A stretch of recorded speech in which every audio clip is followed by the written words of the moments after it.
Hello, everybody. Welcome to F1 Down Under. My name's Hayley, I'm Matt. and this is our race reaction to the Miami Grand Prix.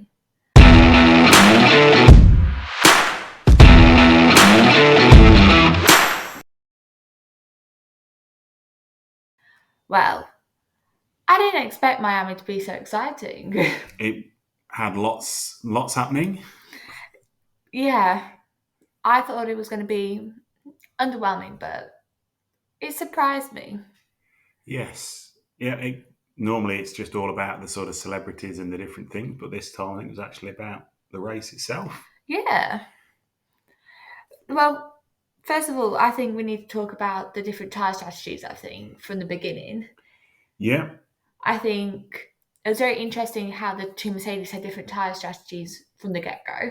Yeah, they were definitely trying to play something different, and obviously I think was it Lewis? Lewis was on the hard, George was on the mediums. So that was very interesting from the beginning. And Lewis was the only hard In the top in 10. the top 10. But then further down the field, you had of Alonso on the hard and Ricardo and Magnussen on the hard Yeah, and then and Bottas on the softs, obviously trying to get a jump on the start, but which is not surprising having the bottom below the top 10 yeah. having a mixed, but it was definitely bizarre having someone in the top 10 not on the same as everyone else. So that was interesting. Yeah, well, I mean, Lewis was behind George, wasn't he? He was at like so. I don't think he had anything to lose. He just was looking to go long. But then, obviously, things Didn't, changed, didn't they? yeah. So The start. to start, well, what a start it was. Yeah. Well, I mean, yeah, Perez nearly took out everybody in front. Just nice and cruising. Science, and then whoa, in comes Sergio Perez. Yeah, it was.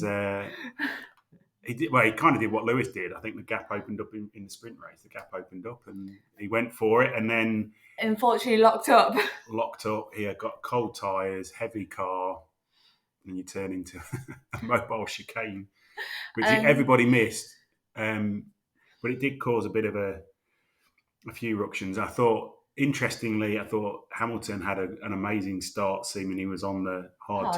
tyres because he actually went up a few places in that And Russell start. went backwards. Yeah, But seeming on that lap one kind of incident, Oscar Piastri, thank you, I'll have that door that's kind of gone wide open. Went to third. yeah, yeah. He definitely sort of benefited from all that start and looked pretty racy to begin with. Yeah, that McLaren looked amazing.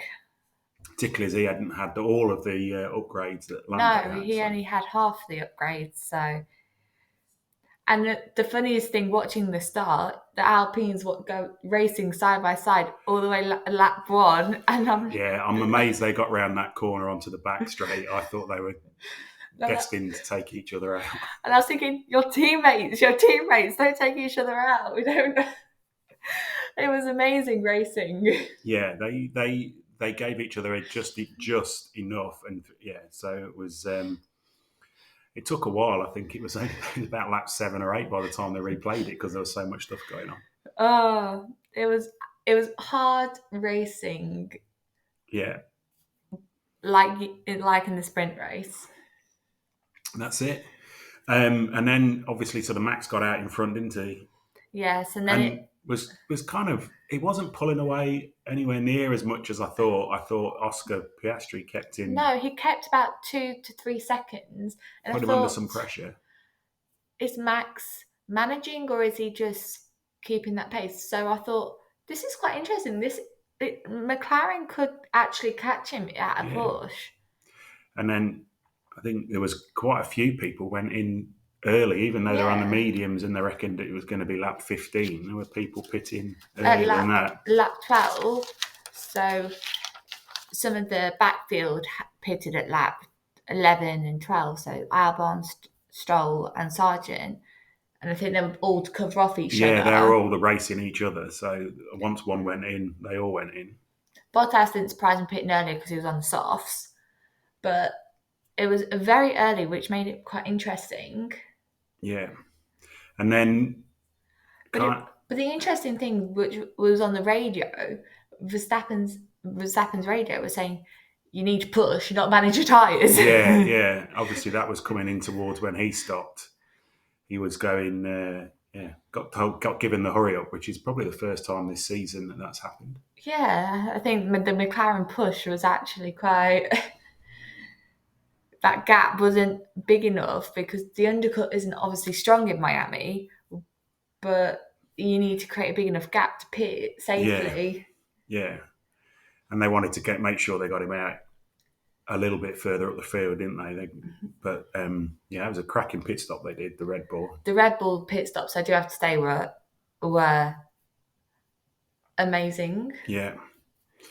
Yeah. So then obviously Max went in, got his new tyres, and then again, I think he was under pressure. He was trying to catch up. Quite unusually, he clipped the bollard, didn't he? And created the virtual safety car. Yeah. So it was that caused a few people to pit. And if you were there early. at the right place at the right time, because it literally only lasted a lap or half a lap. Yeah. So that only created people for Ocon, Alonso, Magnussen, about 5 people. Yeah. Yeah. And then obviously I think a few people were like disappointed to have missed it. So it did force quite a few earlier pit stops. So once the VSC cleared, there were a few people trying to cover each other off. Yeah, so there were some earlier ones that were just trying Hamilton went in, didn't he? And a few others, which was unfortunate knowing what was coming up. Yes. They lost out because the safety car on lap 29 due to Magnussen. Yeah, Magnussen and Sargent. I mean, they were racing, and Magnussen just kept his nose in there when he should have pulled it out. Let's be honest. Not good. I don't know how this weekend Magnussen could have not got another penalty without a different penalty from what he's already got. He got several ones, didn't he? He really, really kind of nailed the let's see how many penalties I can get in a weekend box. Because from yesterday, the sprint, he already had 8 penalty points. So now I think he's on 11. Well, not only that, he didn't serve it properly again or something, and then. But interestingly as well, Hamilton got a penalty, didn't he, for the pit lane? Yes. Driving through the pit lane behind the safety car. Don't know why. But or was that in the sprint race? That was in the sprint race. Oh, okay. I'm getting confused. So much racing happening over the weekend. But that meant that Norris pitted because he stayed out so long. Yes. But that was funny because the safety car, Norris was nearly a lap ahead of all the other cars. So the safety car had to let through all the other cars. Yeah, they had to wait a little bit while. So the McLaren strategy timed that right. I mean, they'd extended Lando on his tyres. So much that gave him that option that he could go in and take the really short pit stop. And he jumped a lot of spaces there. That was... Yeah, he was so far ahead that he could still come out of the safety car. Yeah. And then he actually started pulling away from Verstappen. Yeah, he managed to get a gap of about 5 seconds in the first lap without DRS and continued that gap. Yeah, he kept extending, and it was it was really interesting to see how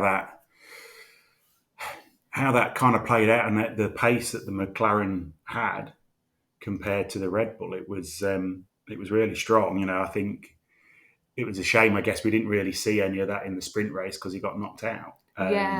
Might have given a bit more of an indication exactly how quick they were. But apart from that, the midfield battles were going along all over the field. Like Sonoda and Hamilton battling out. They were racing hard. Yeah, and Piastri and Sainz they were racing very hard, weren't they? At one point, Piastri had to force Carlos off, and then the next couple of laps, Carlos took Piastri's front wing out. Unfortunately, and causing Piastri to come down, which then Carlos on the radio was quite interesting to hear, saying he needs to give me the place back, and then unfortunately that didn't happen. But to be honest, I think the FIA made a good decision saying... Well, he did cause that collision. Sainz later on, didn't he? He did go into Piastri. And did get a 5-second penalty, which I think was fair. Yeah. So, but that led on to the, interesting result in the end. Yes. So I think we had Lando both as potentially third, but, he outperformed it. Finally. So that was it was great to see, I think, Lando winning. Yeah, and thoroughly deserved. Thoroughly deserved. And my favourite thing was the Lando has landed on the commentators. And he has landed. He drove amazingly. His first win of the season. Well, his first win ever, really. First win. In Formula One. Everyone, you could see all the other drivers were really happy for him. Which shows great sportsmanship. And it was just amazing to see and what atmosphere it was. Yeah. So, and, the top three, Max second and Leclerc third. The Ferrari looked pretty racy in both Leclerc and Sainz were pushing. But, yeah, the McLaren was definitely the car of the day. Piastri had been doing really well until he got the damage. Even Piastri was until he got the damage. So what's about your surprise, though? What's the... Well... Or your driver of the day? Where were you leaning? My driver of the day was Lando Norris. But my biggest surprise, I think, overall, was how racy, probably, the Alpines were overall. Yeah. They got their first points. They brought upgrades from memory this weekend. And just a big shock how racy they were. Yeah, they outperformed all the other sort of lower teams, didn't they? Haas and Williams and Sauber were all off the pace compared to the Alpines. And even though Aston brought upgrades, they've gone kind of the opposite. They went a bit backwards. Yeah, I'll give you that. I think I've got a couple of surprises. Well, I guess my driver of the day is a bit of a toss-up, I think, but I'd lean towards Lewis. I think he drove the wheels off that car, and he took some really interesting overtakes and very brave. And a couple of that one past Sonoda, I think, was in unusual places. I think that was some brave overtaking. Not knocking Lando, but that was Lewis for a change seemed to be really pushing that forward. He was a close one for me. I thought the other person that did drive really well and was kind of quiet in the commentary was Sonoda. Sonoda did amazing. He did really well. Kept that RB up there. So yeah, there was a very brave overtaking by Lewis, as you said, in the chicanes and just places you wouldn't see. Yeah. So that was fun to watch as well. Yeah. That's why, from an underwhelming circuit as predicted, I found it very interesting to watch. Well, hopefully that leads into a few more exciting Grand Prix and a bit closer racing for actually first, whereas obviously all the racing in the rest of the season has really just been for who comes second. So there's a genuine win there with a combination of the safety car, the strategy that they ran, and the pace that the car had, as opposed to it being Max not actually being in the race. So yeah, that'll be I think interesting to see when they go to Imola. Yeah. So with the new upgrades, let's see. So we'll see you in the next video. Bye.